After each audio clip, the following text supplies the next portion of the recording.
So last night, the Sooners dropped another availability report update. And it looks a little good and a little bit bad. Let me explain to you why. So let's dive into it. Before we do that, welcome to Unfair Sports. I'm your host, Jay. Thank you for pulling up to the channel. So for Oklahoma, we've got the Missouri game today. I'm dropping this early in the morning. It's roughly about 8:30-ish. And I wanted to, last night, about 7 p.m., ish is when the availability report gets updated. They do it every day, and they'll probably update it one more time right before the game today. And so when I looked at it, I was like, all right, here's a few updates that need to be said, need to be pointed out. But I decided to not do it last night. I wanted to wait till today because when today's update drops, probably around right before games kick off, it'll either be out or in at that point because they've already traveled. A lot of these players are probably going to be there at the game and potentially playing. So this is what the new report looks like. We'll pop this up on the screen. It appears that the new outs on this list, Barnes is not going to play. I was 100% wrong. I was completely off. I thought that Javonte Barnes was it's a little gamesmanship. I thought he was going to be able to play. But it looks like that ankle did swell after the main game, and it got worse. Remember, he got hurt during the game. He came out, kind of hopped off the field, and then he went back in, finished the game over 200 yards. So he's cooked. His ankle's actually not going down like they hoped, and it appears that he is out. That's from some folks I've seen on the social medias point out. So you won't have Javonte Barnes, but it looks like Gavin Sawchuk and Michael Tarkin's going to try to make an appearance at this game, which is a pretty big deal. Having both Tarquin come back, which gives you another offensive lineman you need with Logan Howland, pretty important. You're still going to probably see Isaiah Tredin out there because you're going to need to price up Tarquin out here and there because he's not 100%.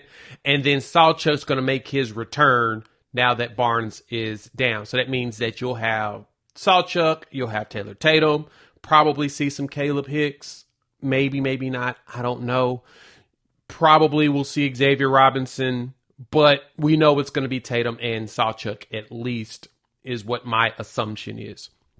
But I told y'all that if these guys moved from questionable to probable, they're playing. Jalil Farouk and Deion Burks will be playing in this game. It was dropped by a few of the insiders out there, from Thune to Stoya to, I think Matt Zenith dropped it from On 3.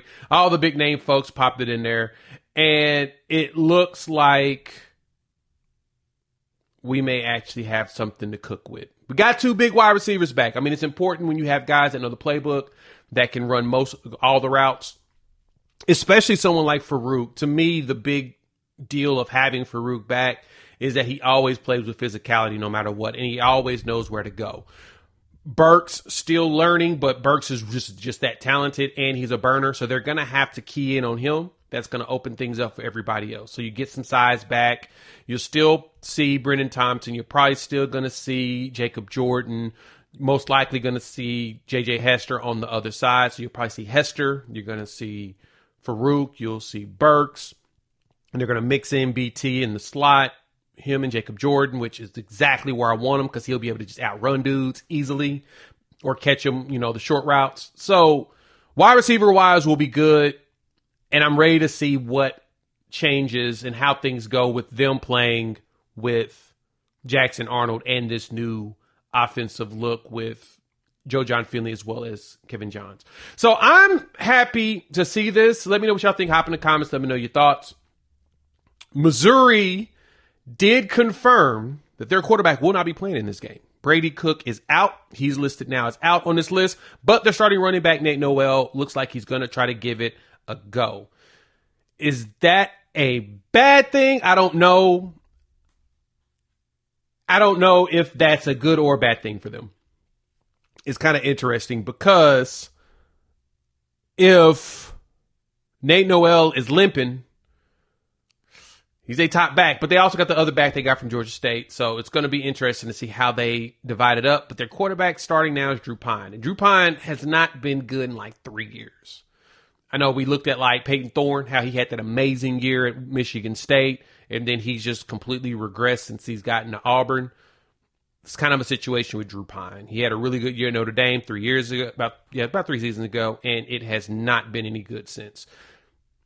And against Bama, he threw 3 interceptions as soon as he got in the game. 6 for 12 with 3 interceptions.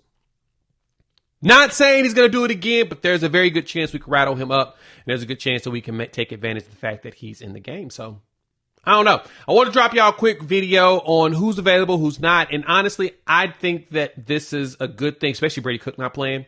It's a good thing. They're going to have to try to figure out how to get the ball to Luther Burden as early as possible. We talked about that on Locked On Sooners as well as on here. They're going to have to figure out how to get the ball up Luther Burden as often as possible. It's going to be a struggle. Theo Weiss, I don't know if that's them trying to go deep. It's just the question is, how much time will Drew Pine have in this game? They've got 2 linemen on the probable Logan Reich, Reichter, as well as Caden Green. They're both down.